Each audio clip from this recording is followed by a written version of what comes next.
I want to take just a couple of minutes. We are in the midst of our stewardship campaign, our annual stewardship campaign, and during this season every year, we take a few moments to remember what it is that God is calling us and inviting us to do, and to spend time praying about what we're going to do in the coming year when it comes to our stewardship. So next week, for those of you who are members of this congregation, you're going to receive a letter from me, and in it is going to be your annual commitment card, and this is one of the expectations for membership. So before anybody joins, we always tell them, here's what we do. If you want to join the church, one of the things we do is we take time every year to pray and to say, God, what would you have me give for the coming year?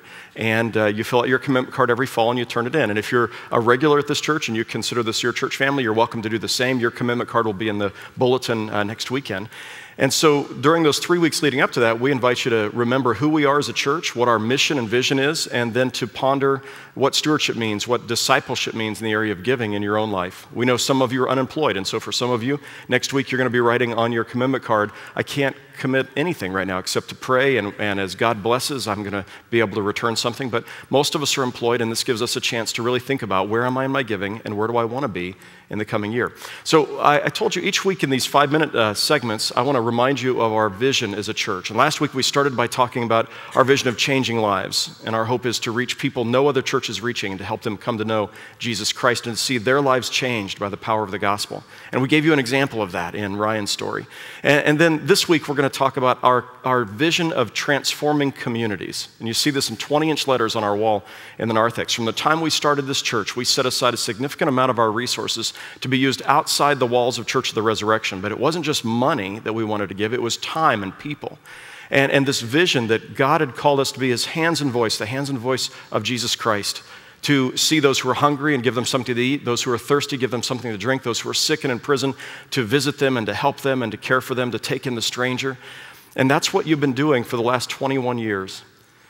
7 or 8 years ago, I asked you as a congregation this question: when you tell people you go to Church of the Resurrection, what do they say about you? And most of you said in a survey, they say, oh, you're that big church.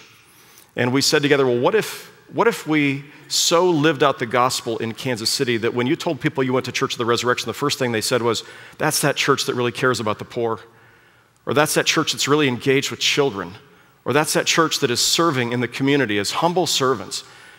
And that's what you've been working on these last 7 or 8 years, is to really live that out in ways that maybe we've never done before. And I want to tell you just a little bit of what you've done. Now, when we started to prepare slides to summarize what we were doing, Kathy Bean, our communications director, had, I think, 5 slides of data. And I said, if we can't do 5 slides, we can do 1 slide. So let's pick out some of the highlights from what we've done in the last year. So in the last 12 months, here are a few of the highlights. 6,000 individuals from Church of the Resurrection have served in Kansas City missions. 6,000 of you have given your time, not just your money, to serve people who are in need here in Kansas City. 43,200 backpacks were delivered to children on Fridays who would go home and otherwise would have been hungry over the weekend, and you made sure that they had applesauce and nutritious things to eat over the weekend and came back to school not hungry but with their tummies fed. 1,266 beds were delivered with new sheets, blankets, pillows, and set up in the bedrooms of children who were sleeping on the floor in Kansas City.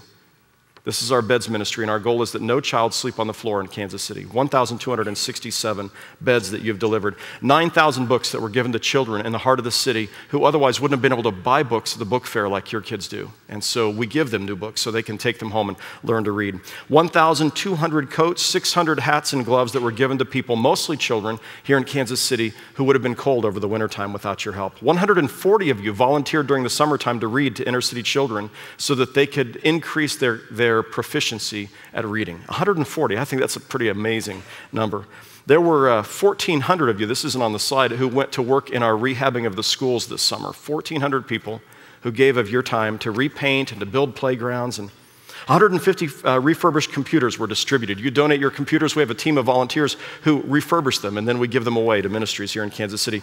We had 50 mission teams that were sent from Church of the Resurrection to go serve in Joplin and Redding, Kansas, to go serve in Alabama, to serve in Haiti, in Malawi, in Honduras, and a host of other places around the world. 50 mission teams. I remember when we used to have 3 mission teams that would go out from this place every year. You had 50 that went out in the last 12 months. And you gave a total of $2,877,652 to ministries outside the walls of this church.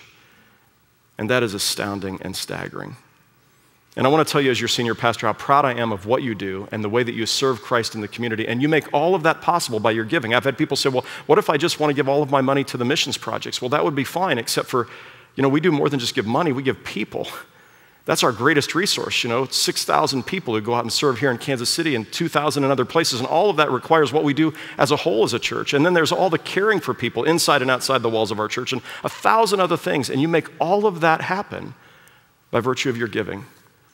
And so when you think about, I want you to give because you have a heart for Christ and that this is your commitment to Him first, but I also want you to know that God uses what you give to change the world. And that's been part of our hope and dream since we began this church.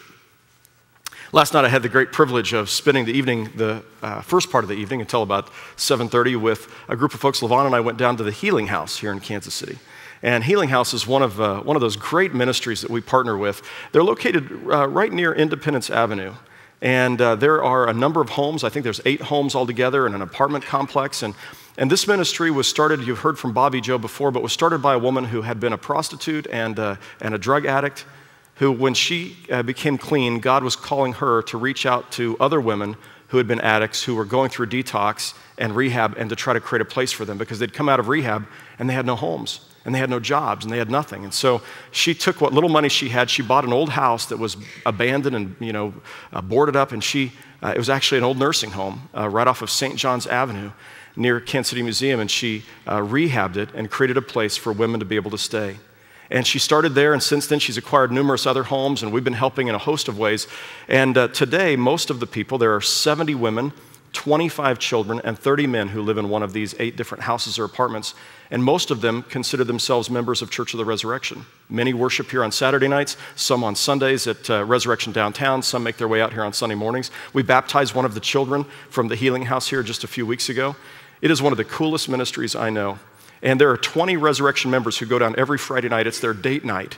And they go down and they lead Alpha or other small groups or studies before the AA groups start. And so LaVon and I had a chance to go down last night. There was about 50 or 60 of the Healing House participants, and we just had a great conversation at Q&A on faith and theology and life and Bible. And I was so blessed by the people, but also by our people who give of themselves and engage there. And I wanted you to have a chance to hear from Bobby Joe, who heads up this ministry, and also from one of our own members who's here in this service, Tom Langhofer, who gives himself and his family give themselves in ministry here. Take a listen. I'm a member of Church of the Resurrection and have been for about 12 or 13 years. Brian Haig, who is a member of Late Night Men's with me, he asked me one night, he said, why don't you come, we're going to go to Healing House. And I said, sure. I had never heard of Healing House, didn't know the first thing about it. I'm Bobby Joe. I'm the director of Healing House. Me and God founded this ministry about 9 years ago. Healing House is a recovery home for homeless people. Many are former prostitutes, served time in prison, recovering alcoholics and addicts. Currently we have 11 locations and 100 adults and 25 children. Had dinner, started meeting some of the residents, and just fell in love with them right off the bat. Met another guy, Ed Schulteis. He said, I know why you're here, Tom. You're here to start Alpha for Healing House. Alpha is a basic introduction to Christianity.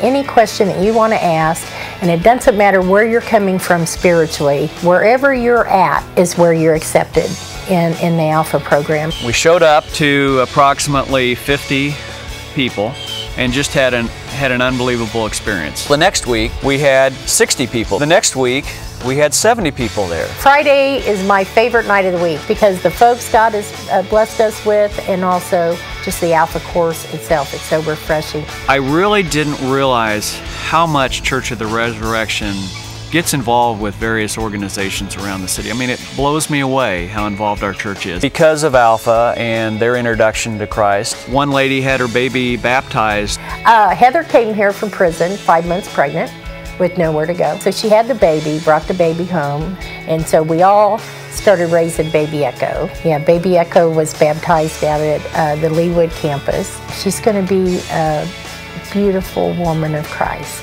The transformation in her mother is amazing. It's amazing. I just hate to think where baby Echo would be, if she didn't come to this Christ-centered family. God was without question working through our church there. I have been changed by meeting the people at Healing House. This is one of hundreds of stories that could be told of ways that you engage in ministry with people here in Kansas City and around the world. And I want you to be able to celebrate that as you're praying about what are you going to do next year in making possible ministry here.